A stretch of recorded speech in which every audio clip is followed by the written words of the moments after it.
第七次死亡又開始啦。佢就喺條街度，原來今日就係第四日啦。佢就第一時間就去返個儲物櫃度，時間啱啱好，佢及時拎返到袋錢。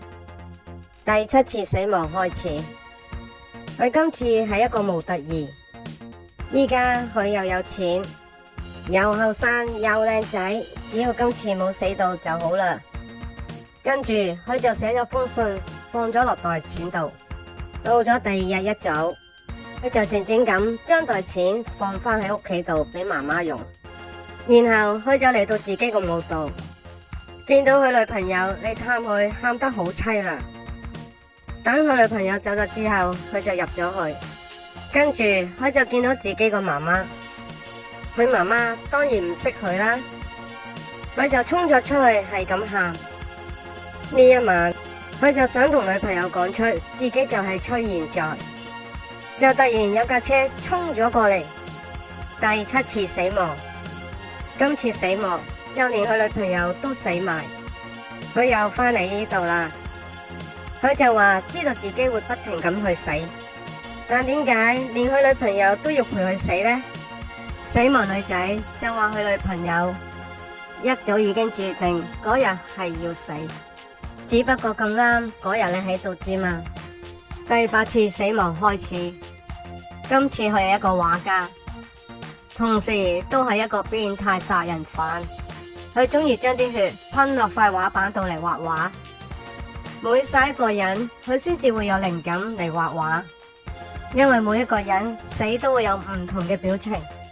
每次佢嘅畫作喺地下市場度都拍賣到好高價錢。當佢知道自己今次係一個變態殺人犯後，佢都嚇到呆咗。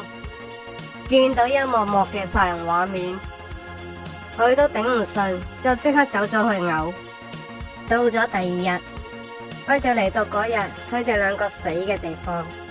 當日就係嗰個富商撞死佢哋，然後將佢送俾女朋友嗰支筆掉咗落去坑渠度。佢就打開咗個坑渠蓋，好彩揾返到支筆。呢一日嗰個富商嚟到畫廊，睇中咗佢一幅畫，佢就話俾個地址佢，會送幅畫過嚟。然後佢就將個富商捉咗，就帶咗個富商嚟到佢個密室度，正想殺死個富商同佢女朋友報仇，點知佢就突然暈咗，到佢醒返已經俾個富商綁住咗。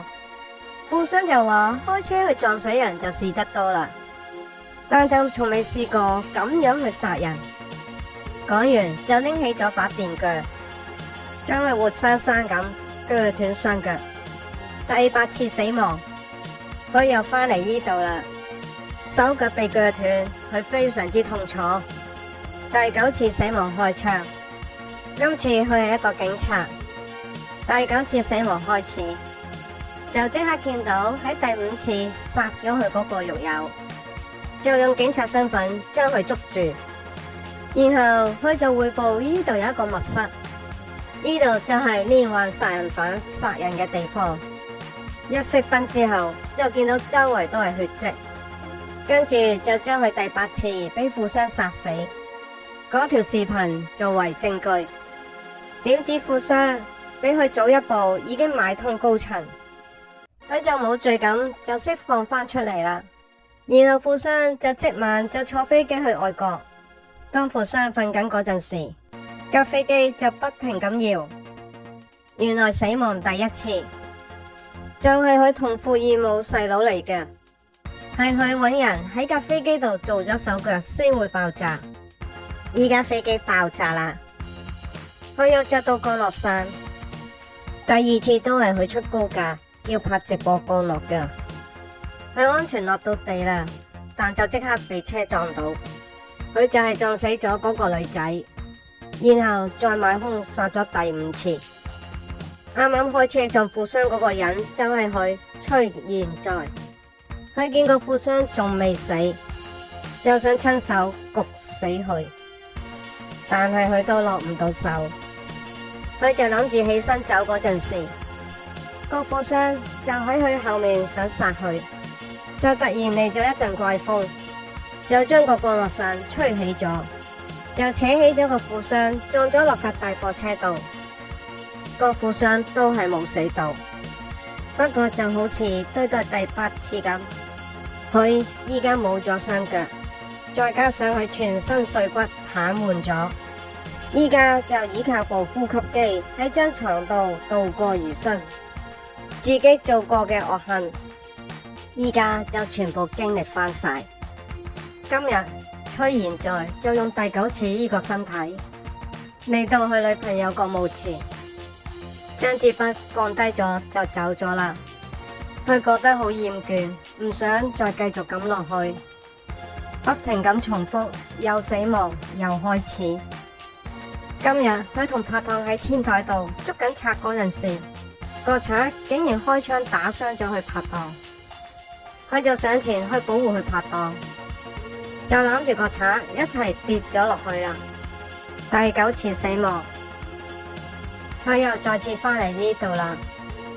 佢又見到死亡女仔啦，就話依家得返嗰幾次去死，快啲開始同埋結束算啦。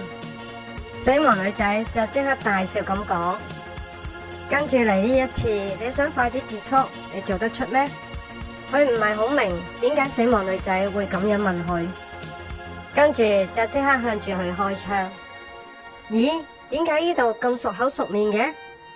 點解佢會出現喺自己屋企度嘅？原來今次佢係自己個媽媽。